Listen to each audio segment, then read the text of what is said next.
بسم الله والحمد لله والصلاة والسلام على رسول الله أشهد أن لا إله إلا الله وأشهد أن محمدا عبده ورسوله ما بعد قال الله تبارك وتعالى في كتابه العزيز تلك أمة قد خلت لها ما كسبت ولكم ما كسبتم ولا تسألون عما كانوا يعملون.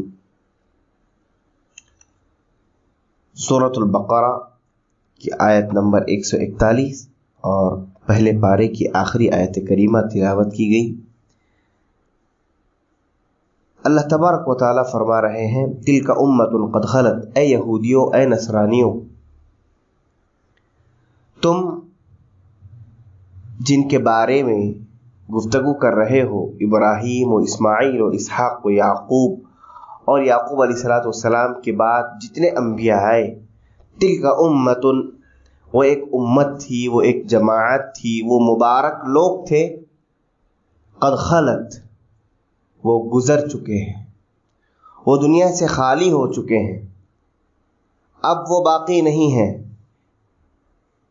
لہا ما کسبت ولکم ما کسبتم، تو قاعدہ ایک یہ یاد رکھ لو کہ انہوں نے جو نیکیاں کی ہے وہ ان کے ساتھ، ان کی نیکیوں میں سے، ان کی اچھائیوں میں سے تمہارا کوئی حصہ نہیں، اور تمہاری جو نیکیاں، تمہارے جو اعمال ہیں وہ تمہارے ساتھ. لہذا تم جو ان کا نام لے کر تکیہ کر رہے ہو، سہارا لے رہے ہو اور ان کی نیکیوں پر یہ سمجھ رہے ہو کہ ہم اللہ کے چہیتے ہیں ان کے نیکیوں کی وجہ سے، تو یہ بات بہت بعید ہے، غیر معقول ہے کہ ان کے نیک ہونے کی وجہ سے تمہیں جنت مل جائے گی، ان کے اچھے ہونے کی وجہ سے تم کامیاب ہو جاؤ گے. لہا ما کسبت ولکم ما کسبتم، ان کے اعمال ان کے ساتھ اور تمہارے اعمال تمہارے ساتھ. تمہیں دیکھنا چاہیے اپنی زندگی میں کہ تم اپنی زندگی کے لیے کیا کچھ کما رہے ہو، اپنی زندگی کے لیے کیا کچھ تیاری کر رہے ہو. وَلَا تُسْأَلُونَ عَمَّا كَانُوا يَعْمَلُونَ، ان کے اعمال میں سے تم سے کچھ نہیں پوچھا جائے گا. انہوں نے جو کچھ کیا اس کا سوال تم سے نہیں ہوگا، اور تم جو کچھ کر رہے ہو اس کا سوال ان سے بھی نہیں ہوگا. تو دراصل یہ آیت کریمہ دوبارہ اللہ تبارک و تعالیٰ نے ایک رکوع کے بعد لائی ہے تاکید کے لیے. یہود و نصارہ کے اوپر پچھلے ایک رکوع سے زبردست رد ہو رہا ہے کہ انہوں نے کہا تھا کہ ابراہیم، اسماعیل، یعقوب، اسحاق علیہم السلام یہ سب یہودی تھے، اور یہ لوگ مسلمانوں کو دعوت دے رہے تھے کہ تم بھی یہودی ہو جاؤ. اور نصرانی یہ کہہ رہے تھے کہ یہ سارے گزرے ہوئے انبیاء نصرانی تھے اور مسلمانوں کو دعوت دے رہے تھے کہ تم نصرانی ہو جاؤ.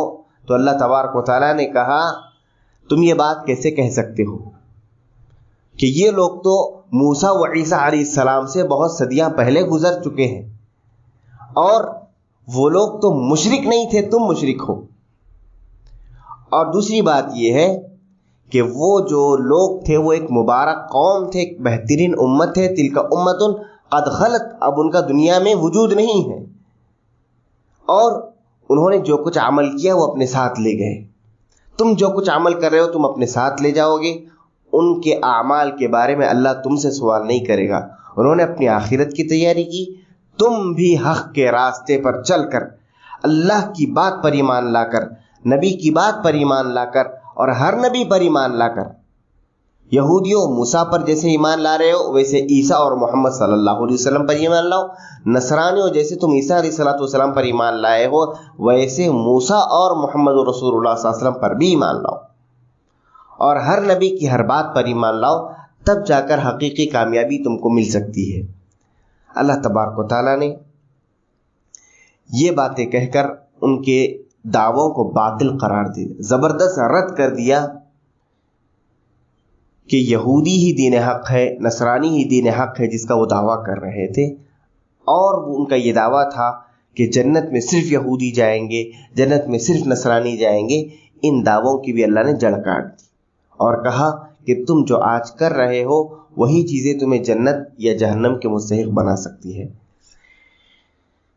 چنانچہ سورۃ البقرہ کی رکوع نمبر 16 کی آخری آیت تھی اس پارے کی. اللہ تبارک و تعالی مسلسل یہود و نصارہ کے بارے میں اس کے آخری حصے میں گفتگو کرتا رہا، بلکہ سورۃ البقرہ کا ایک بڑا حصہ یہودیوں کے اوپر ہی مشتمل ہے، نصرانیوں اور اہل کتاب پر مشتمل ہے۔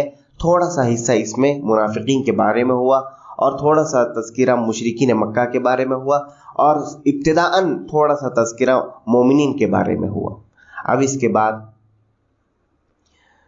قبلہ کی تحویل جو ہوئی مکۃ